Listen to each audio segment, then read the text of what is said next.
Assalamualaikum warahmatullahi wabarakatuh. Sebelumnya saya Lina Fitriani dari kelas B5 Farmasi akan menyampaikan terkait gambaran serta kesesuaian terapi diare pada pasien diare akut yang menjalani rawat inap di RSUD Sleman.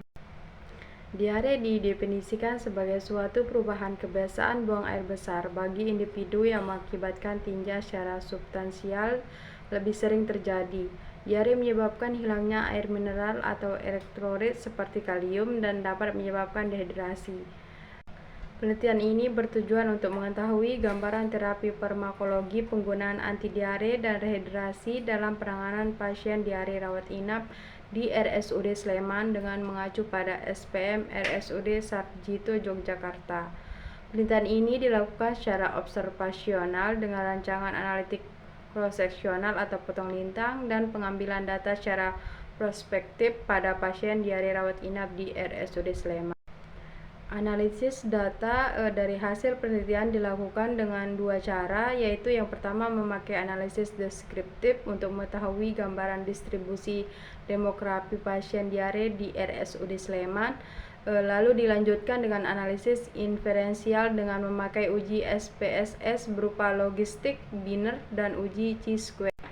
Terapi farmakologi dalam penyembuhan pasien diare akut di RSUD Sleman terdiri dari terapi dehidrasi, terapi anti-diare, serta terapi antibiotik.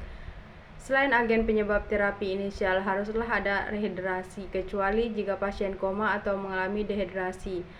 Rehidrasi oral dengan larutan elektrolit berisi laktosa itu lebih baik. Kemudian untuk pengobatannya biasanya ialah minum cairan yang cukup, termasuk pada penderita yang muntah harus minum sedikit demi sedikit untuk mengatasi dehidrasi sehingga muntahnya terhenti. Jika muntah berlangsung terus terjadi dehidrasi berat, mungkin diperlukan infus cairan dan elektrolit. Untuk pencegahan diare biasanya mencuci tangan dengan sabun sebelum makan maupun sesudah buang air besar, serta masaklah makanan dengan baik dan benar. Dari hasilnya terdapat kesesuaian terapi sebesar 34% yang berupa terapi antibiotik untuk diare, sebesar 16,68% yang berupa terapi dehidrasi diare, sebesar 100% yang berupa terapi anti-diare.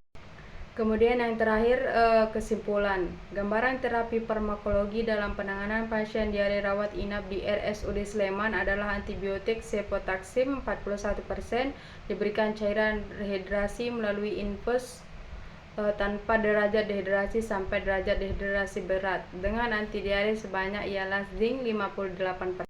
Sekian, wassalamualaikum warahmatullahi wabarakatuh.